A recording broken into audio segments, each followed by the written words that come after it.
하나님 아버지, 오늘도 귀한 하루를 허락하셔서 감사합니다. 저희가 밖에 나가서 세상 가운데 사는 동안에 작은 일로, 사소한 일로 마음 상하지 않게 하여 주시옵소서. 아버지 하나님시여, 저희가 큰 일로 씨름하며 거룩한 일을 향하여 기도하며 나간 저희가 되게 하여 주시옵소서. 오늘 하루 저희가 안에서 저희 중심에서 저희를 이끌어 주시며 저희를 다스려 주실 우리 주님을 찬양하며 예수 그리스도를 기도했습니다. 아멘.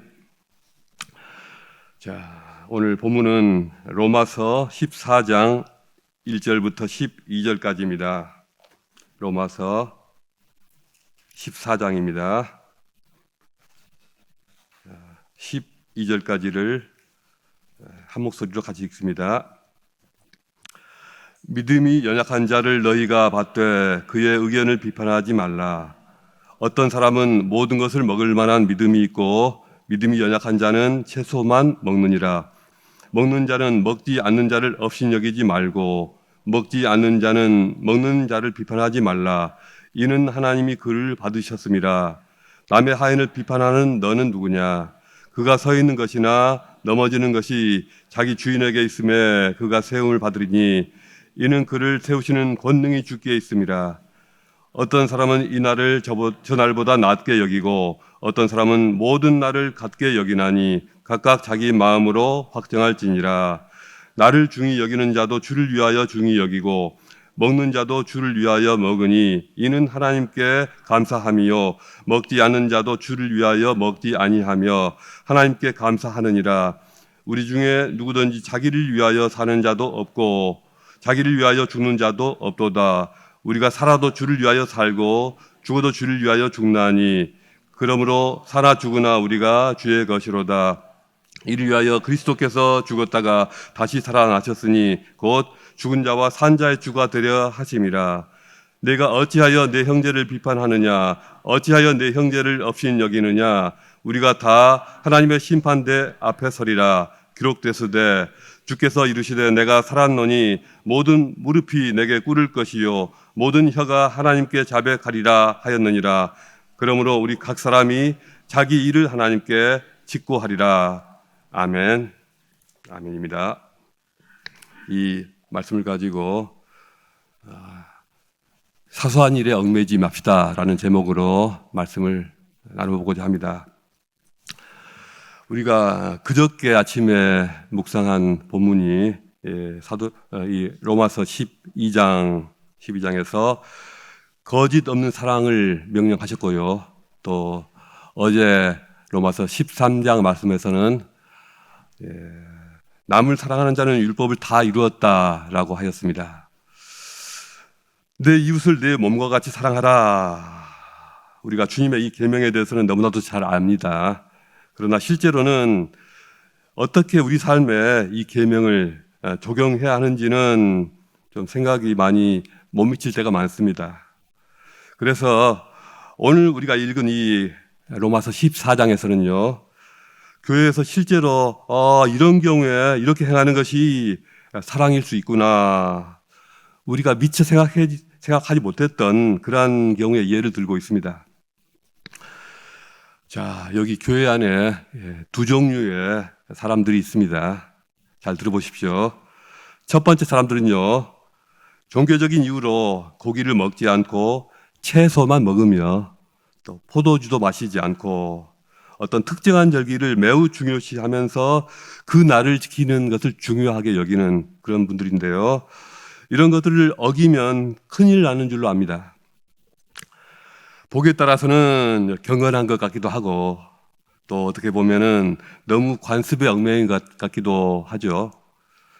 요즘 교회 안에는 이런 분들이 어떻습니까? 많지가 않죠. 그러나 옛날에는 아주 많았다고 합니다. 특히 이 청교도들이 그랬다고 하죠. 청교도 분들한테는 이게 심각한 문제였던 것 같습니다. 이 사람들을 A그룹이라고 하죠. 반면에 두 번째 종류의 사람들이 있는데요. 이 사람들은 종교적인 이유로 음식을 가리지 않고 뭐든지 다 먹습니다. 뭐든지 잘 먹습니다. 아무 생각이 없어서 뭐든지 다 먹는 그런 분들, 이런 분들을 말하는 게 아니고요. 이분들은 이제 빼고 생각하십시다. 신앙도 깊고 또 성경의 가르침도 바삭하게 잘 아는 분인데 먹는 것에 아무런 거리낌이 없고 생각이 자유롭고 틀에 얽매이지 않은 그런 분들입니다. 한편으로 보면은 대범한 것 같기도 하고 또 반대로 보면은 너무 제멋대로 아닌가, 너무 자유분방하지 않는가, 또 이렇게 가끔은 비판할 수도 있는 것 같습니다. 이 사람들 B그룹이라고 하죠. 자, 여러분은 자신이 생각할 때 어느 쪽이 가깝다고 여기십니까? 나는 가운데쯤 되는데 하시지 말고요. 굳이 한쪽을 이렇게 선택하신다면 어디가 더 편하신지. 자, A그룹 한번 손들어 주십시오. A그룹. 자, B그룹 손들어 주십시오. B그룹. 손 드세요. 빨리 드십시오. 예, 드십시오. 그러실 줄 알았습니다. 예, B그룹. 예, 다 B그룹이죠. 제 예상과 다르지 않습니다. 그러면요, 자, 또 한 가지 질문 드립니다. 사도 바울 시대에 이 로마 교회에서는 어느 쪽이 더 많았을까요? A그룹이었을까요? B그룹이었을까요? 의외로 그 당시 로마 교회에서도 B그룹이 훨씬 많았다고 합니다. 예. 아마도 예루살렘 교회였다면 아마 양상이 달랐을 것입니다. 틀림없이 A그룹이 많았겠죠. 그런데 로마 교회니까, 로마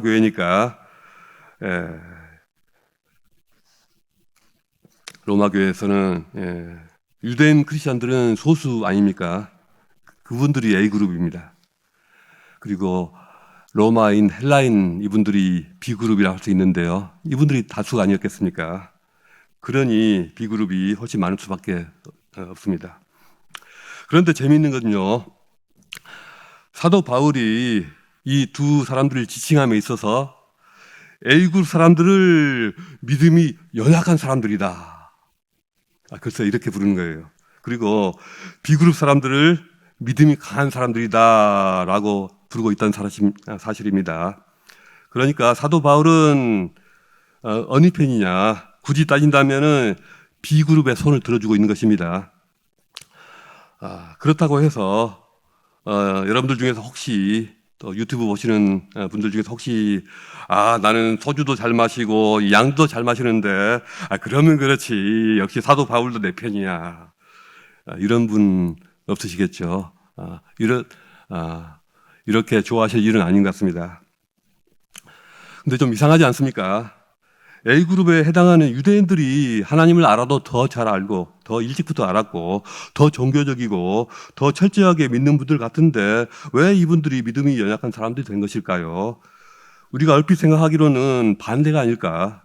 A그룹이 더 종교적이고 자신의 신앙에 투철하고 믿음도 더 좋지 않을까 생각되는데 안 그럴까요? 사도 바울이 여기서 믿음이 연약한 자라고 하는 것은 그 사람의 의지가 약하다든가 그 사람이 유혹에 쉽게 넘어간다든가 그 사람의 성품이 유약하다든가 그런 것하고는 거리가 멉니다. 그런 게 아닙니다. 왜 믿음이 연약한 자라고 하느냐? 이것은 생각만 많고 작은 일에 예민하게 반응하고 남을 잘 판단하고 이런 소심한 신앙인을 말하는 것입니다. 반대로 바울이 믿음이 강한 자라고 지칭한 것은요, 작은 일에 연연하지 않고 남을 잘 판단하지 않고 통이 크고 대범한 신앙인들을 말하는 것입니다. 왜 예민하고 소심한 신앙인을 믿음이 연약한 자라고 했을까요? 작은 일에 자꾸 걸려서 넘어지기 때문이죠. 아무것도 아닌 일에 자꾸 발목이 잡혀서 앞으로 나가지 못하기 때문입니다. 자잘한 것에 늘 얽매여서 쑥쑥 성장해야 되는데 성장을 못하고 있는 것입니다. 저와 여러분 모두는 개인적으로나 가정적으로나 또 교회적으로나 본질이 아닌 것, 사소한 문제, 별거 아닌 일에 목숨을 걸지 않기를 축복합니다. 사소한 문제들에 너무 에너지를 소진하지 않도록 하십시다. 그런 일에 너무 신경 써서 이렇게 힘들어지지 않도록 했으면 좋겠습니다. 우리는 보다 더 본질적인 문제, 더 큰 문제, 하나님이 가장 원하시며 기뻐하실 문제, 이런 일을 붙잡고 씨름하는 저와 여러분 되시기를 간절히 축복합니다. 여기서 사도 바울은요, 믿음이 강한 자들과 또 믿음이 약한 자들이 있는데 어느 쪽에다가 양보하라고 할까요? 당신들이 양보해. 어느 쪽에다가 부탁할까요? 믿음이 강한 분들 맞습니다. 물론입니다.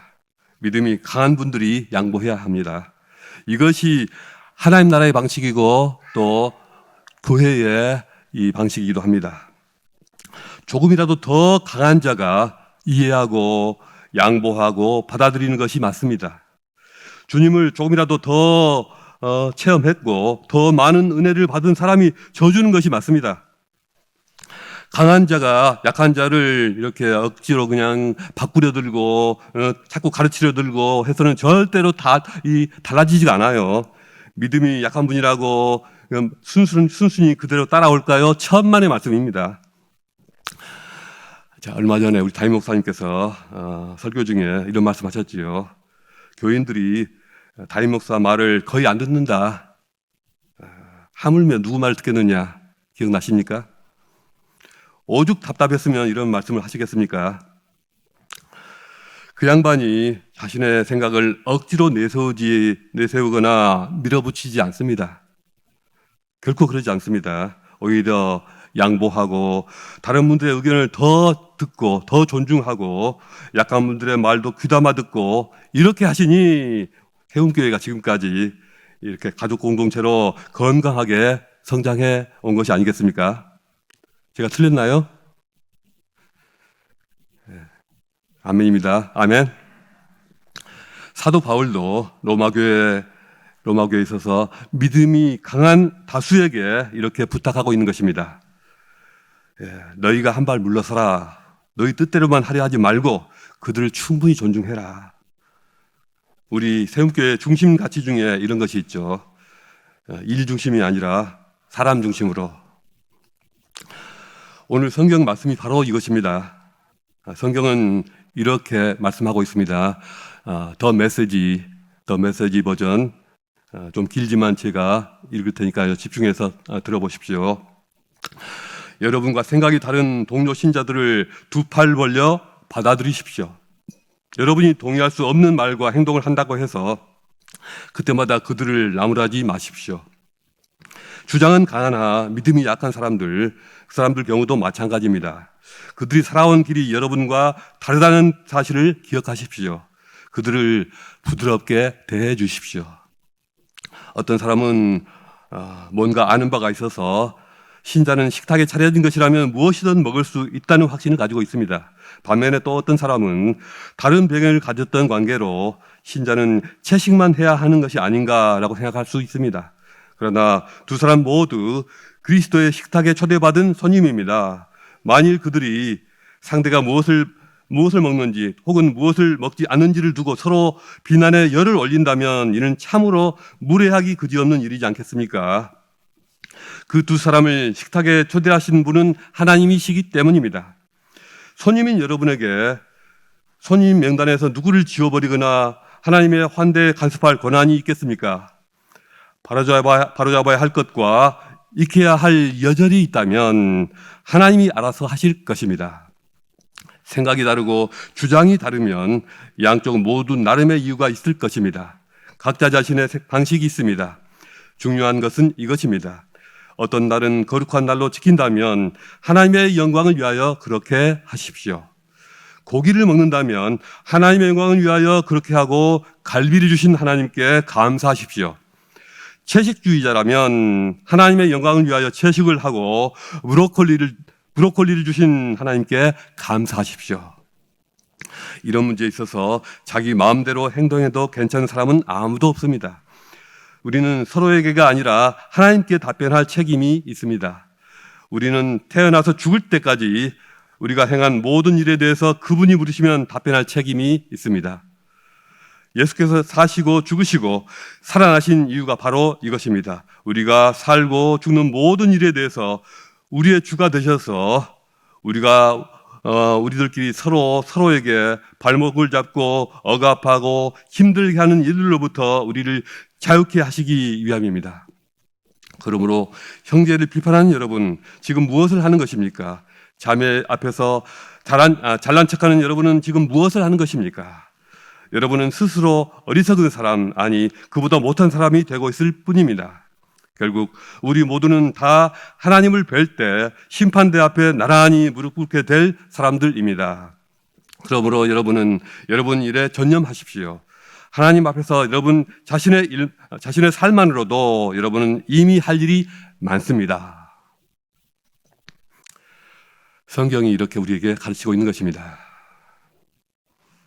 우리는 이미 많은 점에서 사실은 이렇게 성숙한 신앙을 가지고 있습니다. 예를 들어 옛날 같으면 예배 시간에 어떤 자매님이 요란한 울긋불긋한 화장을 하고 온다든가 또 이렇게 노출을 하고 온다든가 또는 찬양 사역자가 티셔츠에 청바지 바람으로 예배를 인도한다든가 했다면 절대로 그냥 넘어가지 않았을 것입니다. 그런데 지금은 아무도 그런 것을 문제 삼지 않습니다. 이런 변화들을 두고 교회가 경건함을 잃어버렸다든가 또는 너무 쇠석화되어 간다라든가 이렇게 걱정할 일은 아닌 것 같습니다. 오히려 이런 게 더 문제입니다. 제가 며칠 전에 어떤 미용실에서 입안을 했습니다. 그곳은 제가 단골로 이용하는 미용실 단골 미용사 있는데요. 제 머리를 다듬어주는 남자 미용사는 누님이 개척교회를 섬기는 사모님이랍니다. 본인도 그 개척교회가 시작될 때부터 출석하면서 나름대로 힘이 되려고 노력했답니다. 그런데 얼마 전에 평일날 자기 일을 다 마치고 근처에 있는 펍에서 친구들과 함께 뭘 마셨을까요? 맥주를 한 잔 피로를 풀면서 마시고 있었답니다. 그런데 아마도 이 장면을 어떤 분이 지나가다가 목격을 한 모양입니다. 한참 친구하고 이렇게 담소를 나누고 있는데 난데없이 그 목사 사모 이 누님한테서 전화가 걸려오는 거예요. 야, 너 지금 어디 있어? 누가 그러는데 너 지금 펍에 앉아 있다며? 어떻게 교회 목사 사모 동생이 그런 데서 앉아서 술을 마실 수가 있어? 하면서 누님한테 전화로 한 소리를 들었다는 거예요. 제가 교회 목사인 줄 알고 저한테 하소연을 하는 거예요. 그것이 그 사모님이 동생을 사랑하는 그런 방식인지는 모르겠습니다. 근데 좀 뭔가 고구마를 잔뜩 먹은 것 같이 좀 답답하지 않습니까? 사람이요, 절대로 이런 일을 통해서 신앙적인 성장을 하지 않습니다. 오히려 이런 일로 사람이 시험에 들고 또 넘어집니다. 그러니 이런 일은 비본질적인 일이고 사소한 일인 것입니다. 그렇지 않습니까?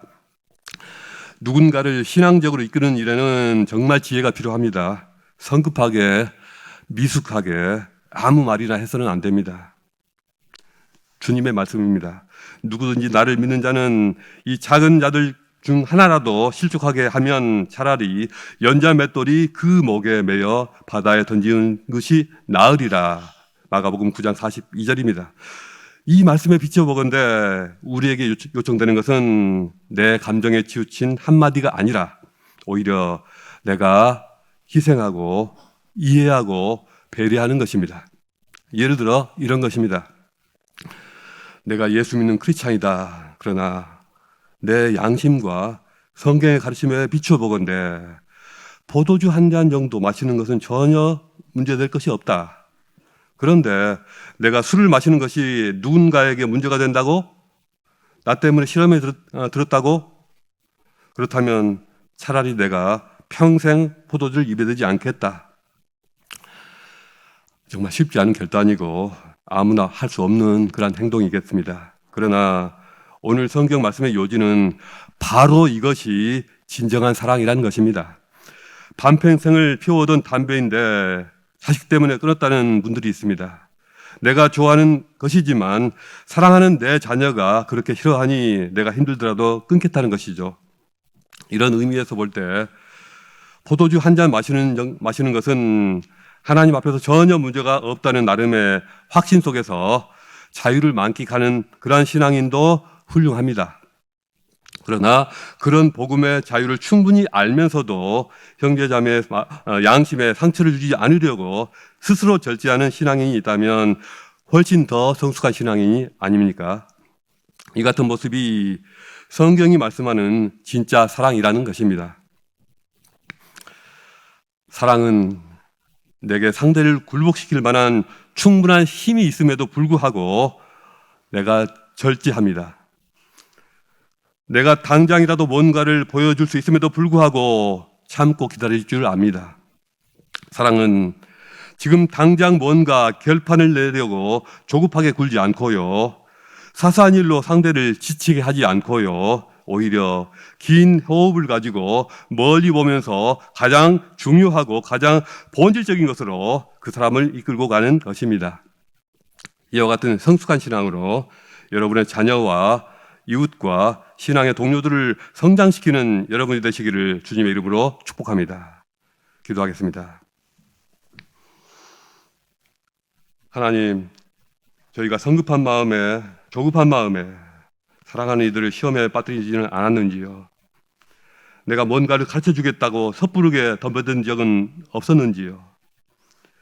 저희가 오래 참으시고 이해하시고 용납하시는 우리 주님의 지극히 자비하심과 오래 참으심을 닮아가게 하여 주시옵소서.